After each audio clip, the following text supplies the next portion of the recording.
10h, 11h30 sur Europe 1. Culture Média.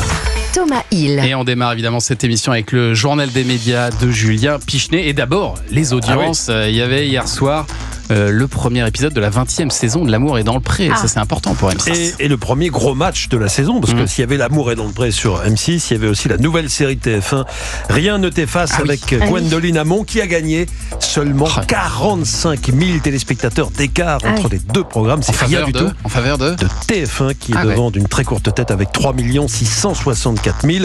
L'Amour est dans le pré, 3 619 000.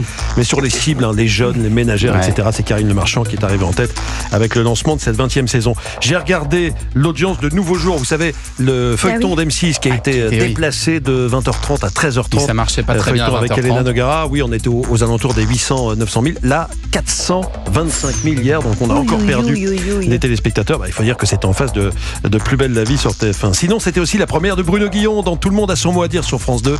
Oui, ça y est, il remplace Olivier Mine. Je voudrais adresser mes premiers mots à Olivier. Voilà, je ne suis pas là pour remplacer Olivier. Et dernier, parce qu'on va pas parler de lui tous les jours. Non, on l'embrasse. Voilà, on l'embrasse. Mais c'est quand même bien d'avoir une petite pause. Non. Voilà, au total, 1 100 000 téléspectateurs ont suivi cette prise d'antenne aux côtés de Sidonie Bonnec. C'est pas de record, mais c'était mieux que les autres jeux diffusés au même moment sur M6 et France 3, La roue de la fortune et question pour un champion. Europe 1, le journal des médias. Et puis après la mort en direct du streamer Jean Portmanov, la ministre déléguée chargée du numérique, Clara Chapaz, compte faire de la plateforme Kik son nouveau combat. Oui, c'est ce qu'elle a affirmé aux journalistes. Aujourd'hui, Clara Chapaz tiendra une réunion avec toutes les parties prenantes, c'est-à-dire le ministre de l'Intérieur, de la Justice, les responsables de la plateforme de signalement Pharos, ainsi que l'Arcom. La ministre promet de travailler sans relâche pour mettre fin, ce sont ses mots, à ce qu'elle compare à un Far West numérique.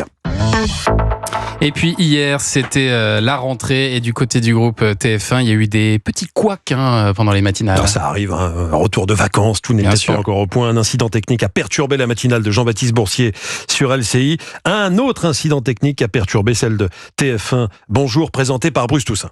La même priorité, c'est d'abord... On a un petit souci sur le plateau. Je ne sais même pas si nous sommes encore à l'antenne. J'espère que oui. Mais on a plus de lumière et mon oreillette ne fonctionne plus non plus. C'est la beauté des aléas du direct, comme on disait. C'était vraiment le noir complet. C'est très étonnant, l'image, et Bruce Toussaint qui est là à devoir... Il a été obligé de lancer la pub.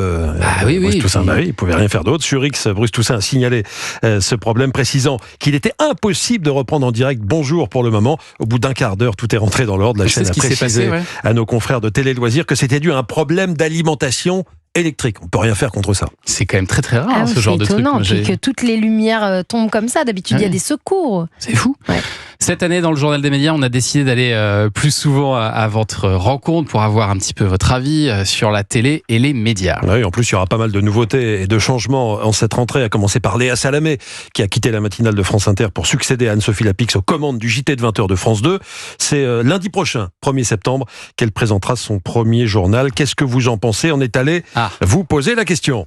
Je ne suis pas particulièrement pour ni contre, mais la personne en question, je ne peux pas dire que je l'apprécie.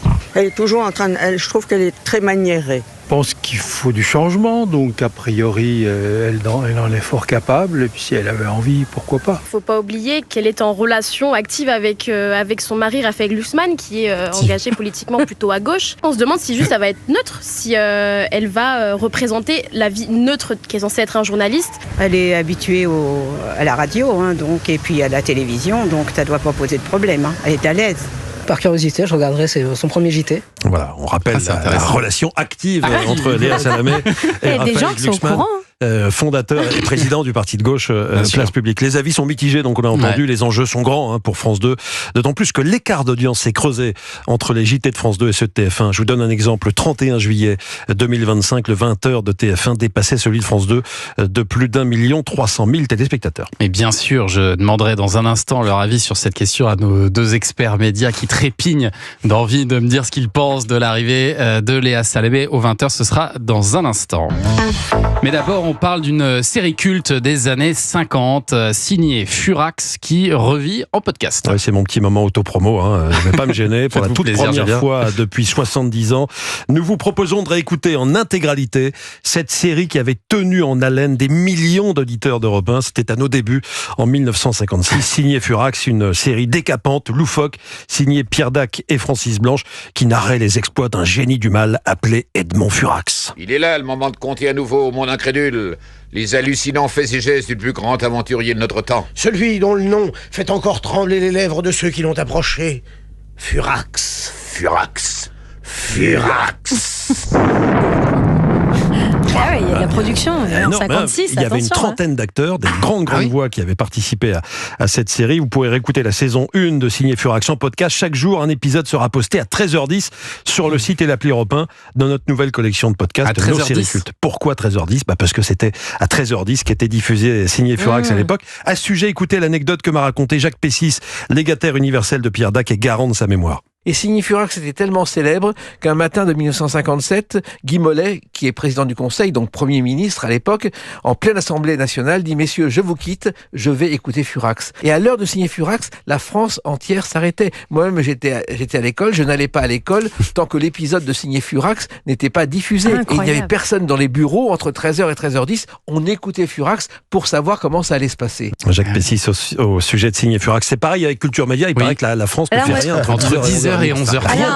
Incroyable. Non, mais là, on me dit qu'à l'Élysée, c'est. Il y a une énorme baisse de production en France, là. Tout à fait. Ils arrêtent tout entre 10h et 11h30. Ça devient un gros souci. Merci, Julien, pour ce journal des médias. C'était Thomas. C'est bien possible. On retrouve évidemment toutes vos infos dans la newsletter Média. Oui, retour à la réalité. Allez, on se retrouve dans un instant. Oui, avec vos invités, Thomas Hill, ce matin, vous recevez Florian Anselme, journaliste au JDD, Jérémy Parer, directeur des rédactions de Télé 7 jours. Avec nos deux spécialistes ce matin, on va parler des grands changements de la rentrée. Il y en a beaucoup à la télé. C'est dans un instant sur Europe.